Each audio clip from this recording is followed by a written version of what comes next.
Let's go to the hotline and welcome to the show for the first time. Very famous actor who will be in the Orlando area later on this month. This is Josh Gad. Josh, how are you, sir? I'm doing great. I wish I were in Tampa right now and not Southern California. Yeah, how close are you? Yeah, we're doing okay. It's been devastating. Obviously, we're more inland right now, so we're safe. We're housing a family that was unfortunately had to leave their place, but it's been crazy. My thoughts go out to everybody who's been devastated. It's just been awful. Sure. I mean, obviously, we're seeing it from all the way over here, and it looks terrible. But then you start thinking about all the people you must know. I mean, I saw Billy Crystal the other day. He said he lost his house.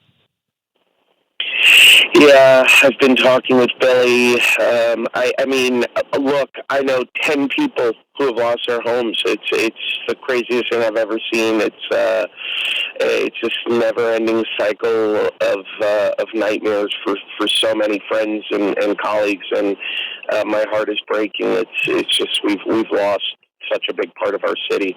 Well, we hope it's surreal, but I'm grateful that so far, in terms of lives lost, at least that's the one silver lining here is that people are getting out alive, and that's what matters.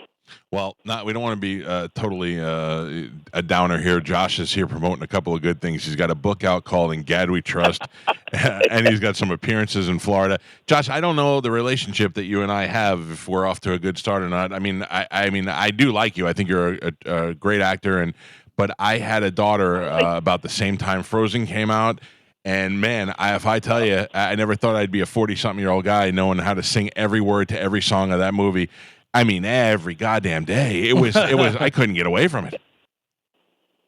Yeah, I apologize. I spend most of my days apologizing to parents like yourself. Yeah. Although I'm in my own version of hell right now because every day it's now Wicked in our house. Oh yeah. And I get it. I'm sorry, guys. I owed you more than I gave you.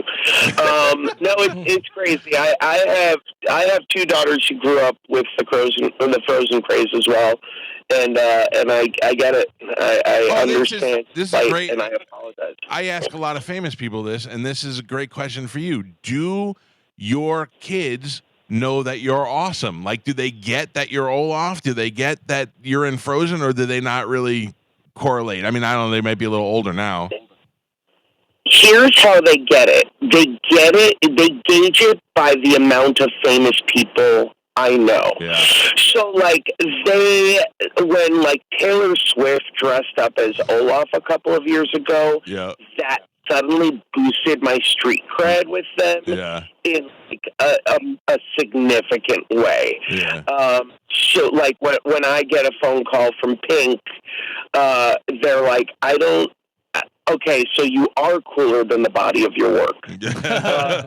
So it's one of those things where it's like that's how they gauge it. I get it. I get that. Josh Gad wrote a book called "In Gad We Trust," which is great, and I wonder where you. I mean, you've been doing this for a while, but you're still a young guy. And why did you decide to write the book now? Hedging my bets. In case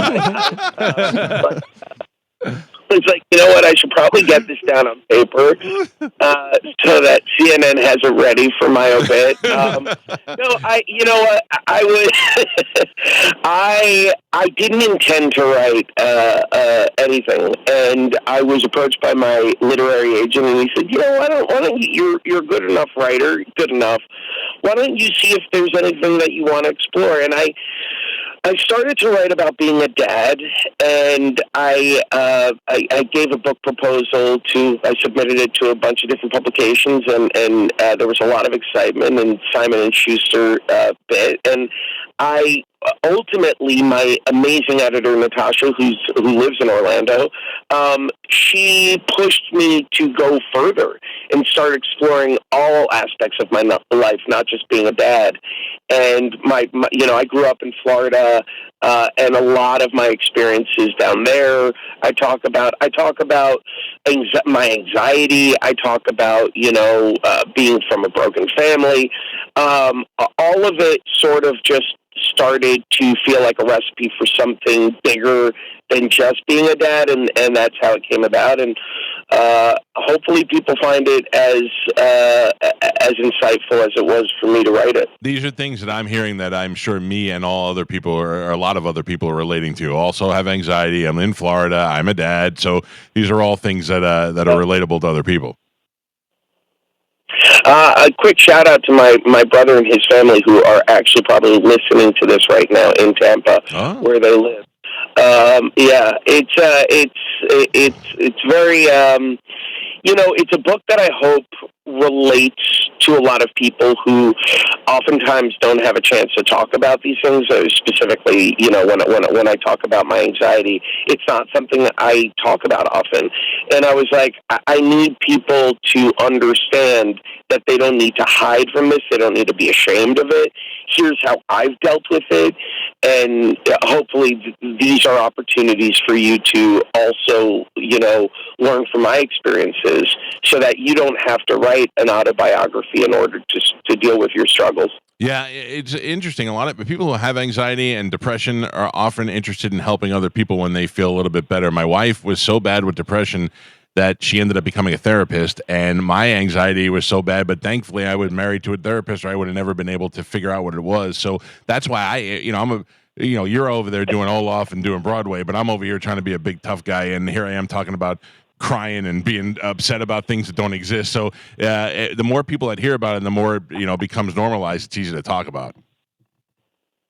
Amen, amen, and it's been great. I called the process of writing this book therapy in front of a mirror, and I really do feel that way. Having said that, it was also really fun just to talk about some of the craziness of my career, whether it was, Book of Mormon, or whether it was Beauty and the Beast, or whether it was Frozen. There's been so many things that I've never gotten to publicly speak about in terms of that journey. Yeah. That was really fun to explore. So we'll see, but it's been great. It's been a great opportunity, and I'm excited to finally share it with the world.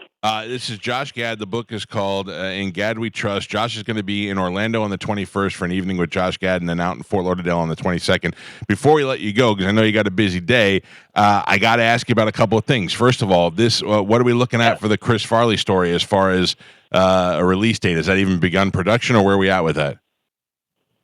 Well, right before the holiday, I just got the scripts by our brilliant writers, Neustadter and Weber, who wrote 500 Days of Summer. They wrote The Disaster Artist. It is absolutely incredible. I watched this space. I can't say anything more, but it is.